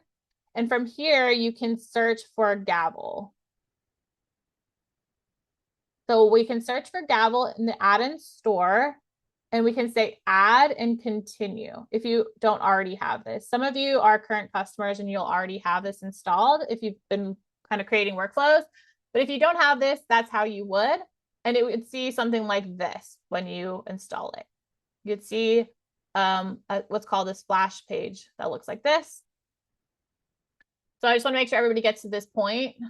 You could also, if you don't see it here under the add-in section here, you can also find this under developer add-ins here. So either way, just find your way to having this little document tagger added to your ribbon. Can everybody see that? Or does anyone not see that? Sometimes if you're part of an organization, so this comes up a lot when I do like presentations to schools, for example, students usually have a Microsoft 365 account through their school. So if in your case, you have it through the law firm or an organization, sometimes it will say something like, contact your administrator for access to the add-in store. If that's the case, just let me know privately and we can kind of like, I can help you offline. But for now, if that happens, just follow along in the future after we kind of suss it out a little later on. But if you're able to get the add-in, we're gonna start engaging with that now. Okay, so we're gonna say start, and then it's gonna log me in automatically, but I'm just gonna follow along with you guys.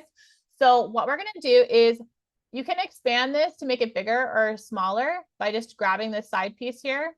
So in my case, I'm going to say, keep the site as gavel.io. Don't change that.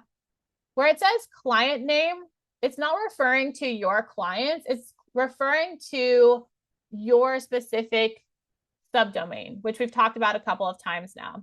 So do you see up here at the top, when I go to my dashboard, I see that workshop.gavel.io.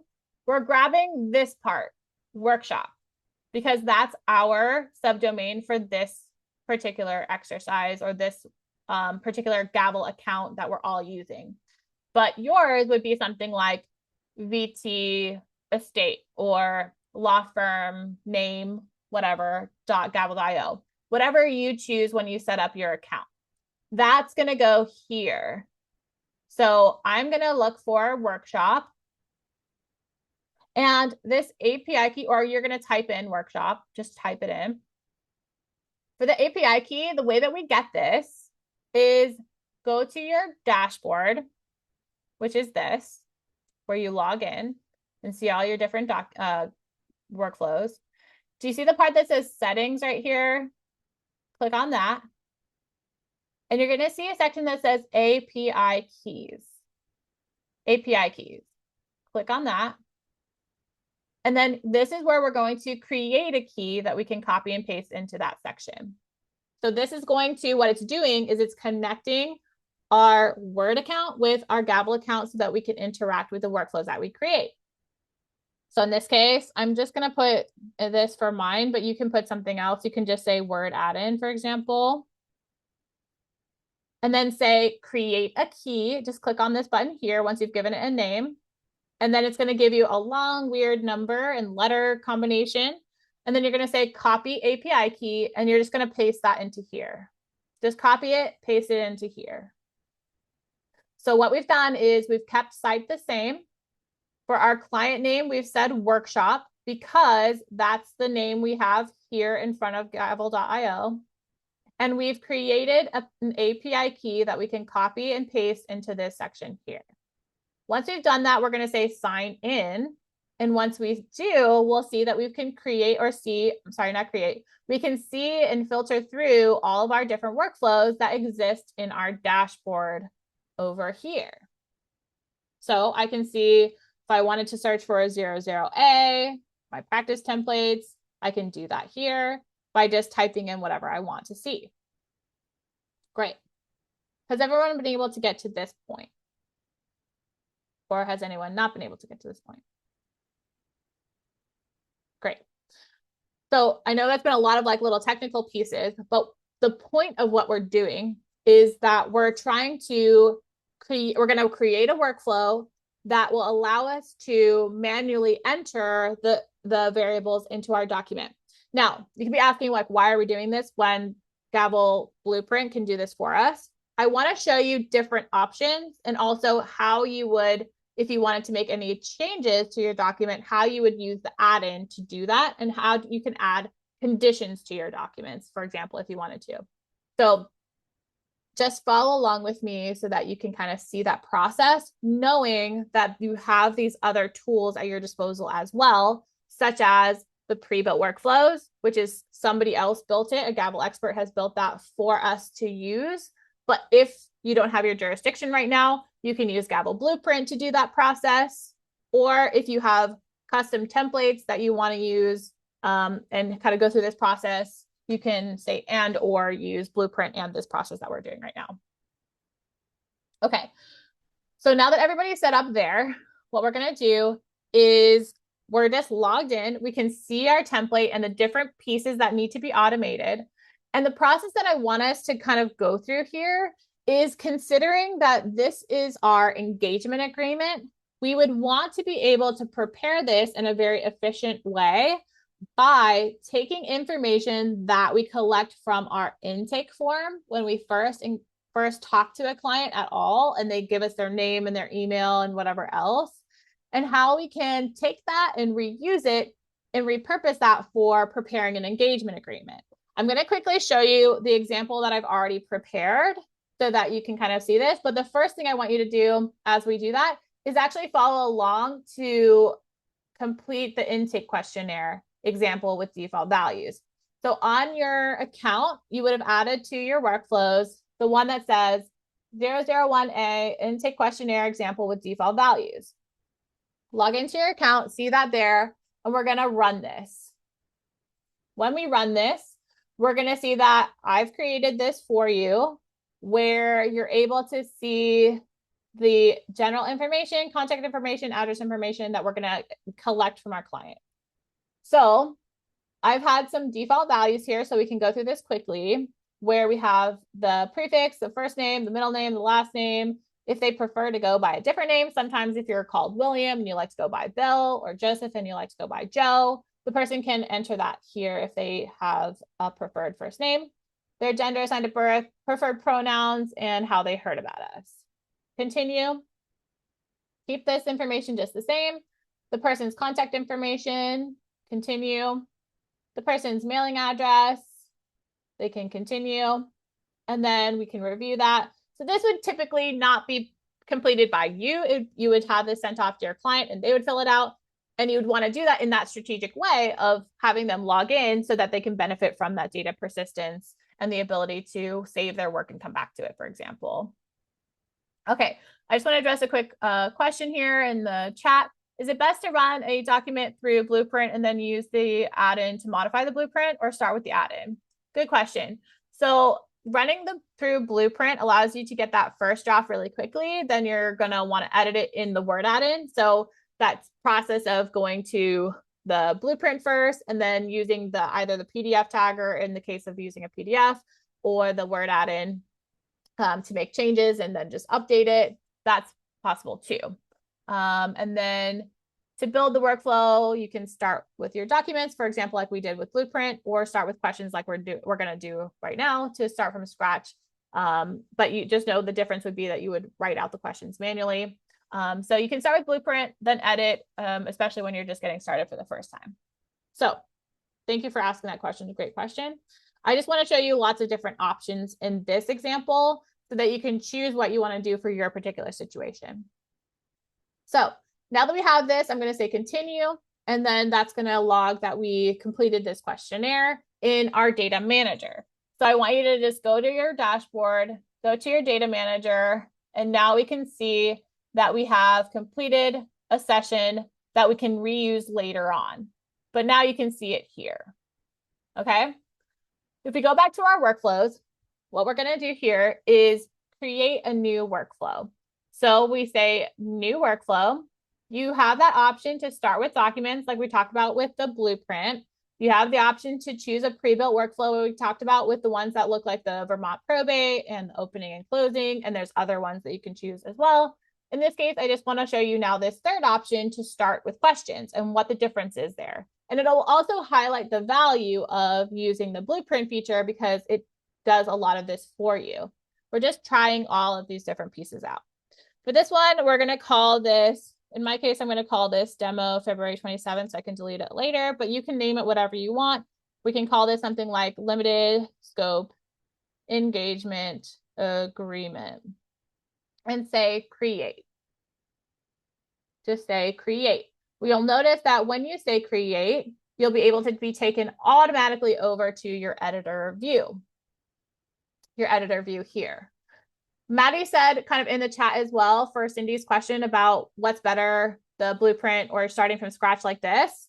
I'm a little bit old school because I was using Gavel a couple of years ago as well, before Blueprint existed.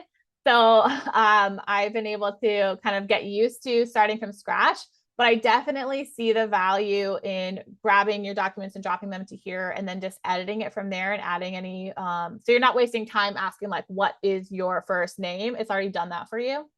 Let me see.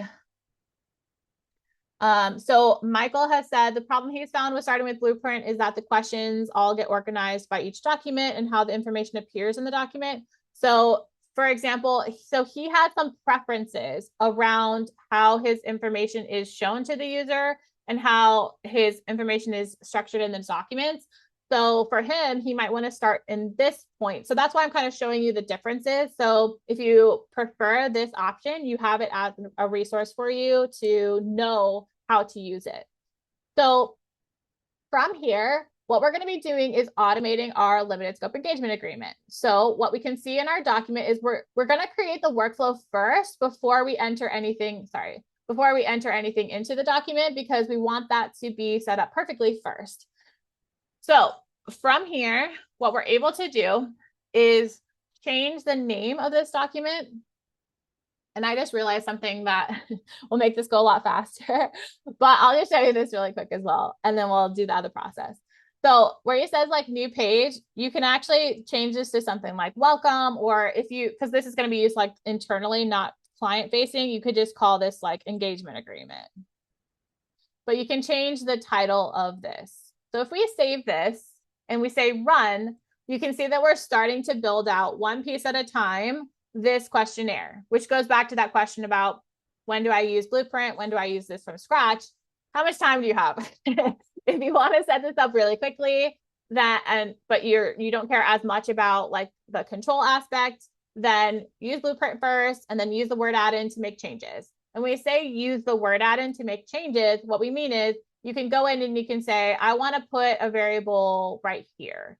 Let's say I go in my document and I pick whichever workflow I'm working on. In this case, let's say it's this intake questionnaire or whatever. I can say, I want this variable, this contact prefix to go right here. And I say, insert that. And when I'm ready, there's no documents attached to this particular workflow, but if there were, I could choose that. And then I could say update in Gavel. And that's how I can make any additions or changes after Blueprint has run, if that makes sense. So I would just download the document, put anything wherever I want it to go in addition to what's already been done. And then I just say update in Gavel, and that will change out or replace the document with the new changes without you having to do anything extra. Now, I said I kind of made a little bit of a mistake here because I wanted actually to show you how to duplicate a workflow so that we don't have to take as much time to retype information that we already have entered before. So what I want you to do is actually to just grab your title here, just select this and copy this. Go to your settings and say delete workflow because we're going to do it a different way. Sorry. So say delete workflow. You're going to say yes, delete that. And the reason why I'm doing this goes back to that strategy that I mentioned around variables and the idea that we want to be efficient when we're building as well. And just to flag that because this is a new series, some of what I'm telling you and why I'm messing up sometimes is because this is the first time I'm getting to present this. So thank you for all of your patience and grace as I kind of go through this and make different mistakes or whatever. But what I want you to do is go to your dashboard and where it says that 001A intake questionnaire, I want you to just duplicate that. So we're going to modify that one, like not the main one, but we're going to duplicate it. And in the copy, we're going to delete things and add things. So say duplicate workflow here, because that's going to copy over all of the variables around the person's name that we already have. That's going to be a lot more efficient in creating this because we have a base to start from and we won't make any mistakes with our different variables that we've previously made. So now just take that title that you had before and copy paste that or paste that into this. So we're just taking that name that we gave the other one that we deleted and we're just putting it here. So my apologies for the mistake there, but essentially we're just saying we've copied the intake questionnaire because there's going to be questions in here that we're going to use in our document. So we have about 10 minutes left. So I want us to be able to kind of play with this a little bit. So let's go ahead and save this really quick so that you see the save button here in purple so that we can save our work. And then from here, we can see all the questions that are already now part of this that we can interact with. Something that is important when it comes to variable strategy as well, and especially when we collect information for the first time from someone or we enter information for someone, if we're just using this tool internally and we never have our clients use it, is how you collect information the first time will allow you to repurpose it and combine it in different ways in the future. So for example, in this particular one that we're working on here that we just created, I've already made this for you. And we have it to where we have their prefix, their legal first name, their legal middle name, and their last name separated out from each other instead of somebody putting their entire first name, their full name on one line. Because sometimes, as you can see in our document, we want their first and their last name. But other times we want just their prefix and their last name. If we had just one question when we first asked them this, what their full name was, it's harder to separate them in our documents. But we can combine those different separate pieces using something called invisible logic, where they're not questions that are presented to the taker of this questionnaire. They're things that we combine in the background, but that we can use in our documents. So what that looks like is on the first page, I ask questions about their prefix, their first name, their middle name, their last name, and so on. And on this invisible logic page, I've said, when I say the variable is contact full name first and last, I want you to take the first name that I had over there and then have a space and then take the last name that I had over there and put it over here. And if I want to use just the full name with a prefix, I want you to take the prefix from over here and then take this one, the full name first and last that I just created. So I don't want it to kind of get too far into the weeds of all the different, many additional combinations that you could possibly have with somebody's name. You could have logic around whether they have a middle name or not, whether they have this or that. So many different options, but just to show you that I've already pre-done this for you so that you can use these different options in our document. Okay, so there's some things that we don't need in this document. Let me just see what the question is. Can invisible logic be used to deconstruct a text variable? Yes, it can. So for example, here I have one that says contact initials first and last. And it's a little bit more on the advanced side as far as like you have to kind of go to the help center to learn a couple of different pieces for that specific question. In my case, for example, if I just want to pull the first letter from the first name and the first letter from the last name, I use something called a string, where I'm specifically identifying the first letter of that input, in this case, their first name, and the first letter of the input for their last name, meaning the position of the first letter, to create and combine their initials. So that's what that would look like, if that answers your question, Bruce. Okay, so just so that we can actually get some practice into the word add-in, we're gonna put a little bit of stuff into here. Okay, perfect. Okay, so what I want you to do is, because we already have so much that we can play with right now, we can go into our document here. We can search for the workflow that we're working on right now. So right now I can look, for example, for if you need to refresh, if you don't see the workflow that you're working on, but you've saved it and you've created it, you just need to click this button here that's purple and that has a little arrow, because that's going to refresh.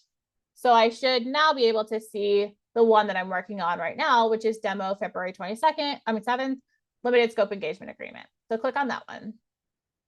What that's doing is it's now allowing us, if we say simple variables here, for example, to find the variables that we have available to us and search through them so that we can put them in different places in our document.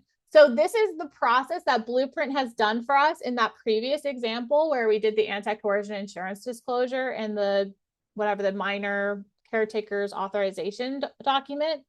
But we have more control as well, that we can add additional items, we can add logic, we can add calculations, we can add repeating items, we can add signatures, we can add so many things now that we know that we can do that, right? Some things are already preloaded in here for us, such as today's date. So it's going to pull the date of the generation of the letter. So what we can do if we go into our document is we can take this section right here where we have the date of the letter. We can go to our simple variables and we can search for today. You always have today as an option in your word add-in because it's something that is used very often. So we know people are going to want this. Notice that you can format your date in many different ways. Okay, we're going to just do standard. And then I want you to say insert variable. Now, if I want this to be bold or underlined or have any kind of formatting, I'm just going to select the entire thing and click bold, either from here or just, in my case, Command B. So I have today. Now you can see that process is starting to take shape where I'm starting to slowly insert variables in the different places that I want them to go. In this section here, for the client's name, Because I have this in my my options for how I've combined things, I can choose which one I want to use. For the preferred first name, if I wanted to put their legal full name here, then I would just use contact full name first and last. But if I wanted to put like where we said Joseph versus Joe, and I wanted to say Joe Smith, then I would use their preferred full name. So the way that I have that set up is a little bit more advanced on the logic side, but just know that you can add conditions around your variables in invisible logic. You could say, for example, if they've said that they do have a preferred first name, then when I say preferred full name first and last in the document, then I want you to take that preferred first name and then put a space and then put their last name. But if they said that they don't have a preferred first name, just use their full name. So that's how you can start to build logic out using these different tools. So knowing that we have these different variables available to us, we can start using them here as well. So I can say for this client's name section, if I want to use their legal name, as I mentioned, then I can look for just the part that says client or contact full name first and last. Contact full name first and last. And then I can format this as standard, which means it's going to be entered the way that it was entered in the workflow. I can say uppercase, which will make the entire name caps, which is obviously often used in all these different cases. First letter capital will capitalize just the first letter, and title case will do as it sounds, a title case. So I'm going to say standard. And then because I've already selected here, I'm going to say insert variable, and it's going to insert that for me here. Now, if I want to put my client's email, then I can put that here as well, and so on and so forth through this document. Because we only have about 2 minutes left, I just want you to save this, and I'm going to show you how to attach this and run this. So go ahead and say save. When you want to attach a document to your workflow, you say document templates, attach template to workflow. You can click or drag. So in this case, I'm just going to drag it over here and drop it here. That's going to add this over here. And then I can say attach here at the bottom. Okay, give me 1 second. Okay, let me just refresh. Oh, it's already attached. Okay, so it got attached here, as you can see. And then now that we've attached that, we can save this. And when we run this, if all goes well in the last minute or so, then we should see those pieces as we continue through and continue through get added into the document as we output that here. And then you can also indicate whether or not you want there to be just a PDF, just a document, obviously, because sometimes if you're using this, you'd want to be able to add it even more if you wanted to. Or if you have it be client facing, for example, you don't want them to make any edits, then we can see that the date has pulled through here with the bolding formatting. And then we also have the client's name here. You can do many more things. For example, have conditions around which signature block shows and add different calculations and get really complex. But for today, we just wanted to give you kind of an introduction to how to use all of these different things that are available to you with Gavel, from the example of the pre-built workflows to the example of being able to use the blueprint feature to the example of being able to build it from scratch. I just want to highlight in the last 30 seconds that if you don't have time to build this out from scratch, you can hire someone. So we do, if you go to our webpage, you can find all the different document automation experts who can build these out for you or help you. There's lots of different emerging opportunities that come from this. These are the different pricings. If you want to start your free trial today, you can use this link here, which I can put in the chat as well. But we do have a promo where you can use the workshop 50 or workshop 5 for 50% off your first month, or 5% off for an annual plan. Okay, that is time. You can also just scan this here to start a free trial. And I just want to say thank you so much for your time and for staying with me for 2 hours. I will send you the slides and the recording, and thank you to Bruce for the compliment. Let's see if there's anything else. Okay, thank you all so much for being here. It's so nice to meet some people that I haven't met before. And if you have any questions, this is my email address, Brittany@gavel.io. Thanks so much for your time, and I'll see you all next time. Bye, everyone.